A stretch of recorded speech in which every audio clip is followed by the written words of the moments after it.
বোয়ালখালী প্রশাসনকে দৃষ্টি আকর্ষণ করছি, অনতি বিলম্বে তাকে নিঃশর্ত মুক্তি দিতে হবে।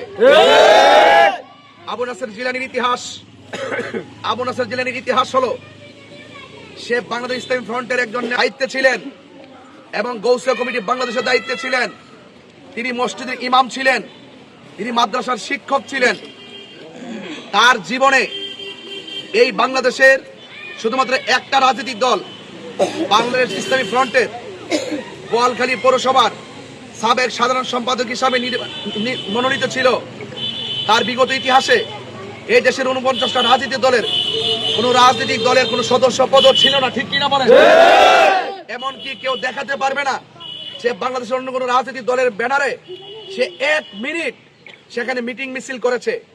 এমনকি কোন নির্বাচনী প্রচারণায় সে অন্যান্য রাজনৈতিক দলকে সমর্থন দিয়েছে, যার রাজনৈতিক দর্শনে কোনো চুনকালি ছিল না, এবং যে কোনোদিন বিগত দিনের এবং তথাকথিত যত রাজনৈতিক দল আছে কোন দলের সাথে সম্পৃক্ত ছিল না।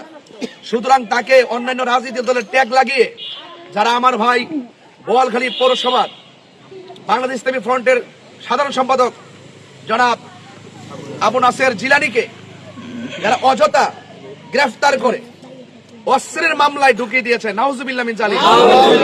এটা সুন্নিদের ইতিহাসকে যারা বিকৃত করার জন্য ষড়যন্ত্রের মাঠে নেমেছে, তাদের ষড়যন্ত্রের স্বপ্ন পূরণ হবে না।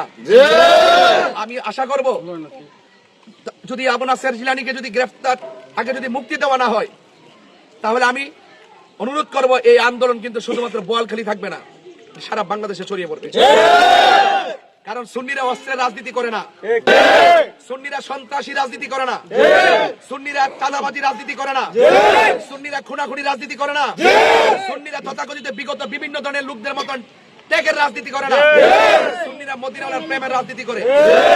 বোয়ালখালী পৌরসভার আমার ভাইকে আবু নাসের জিলানীকে অনতি বিলম্বে নিঃশর্ত মুক্তি দিতে হবে, আর না হয় আমরা সুন্নি জনতা রাজপথে নামতে বাধ্য হব।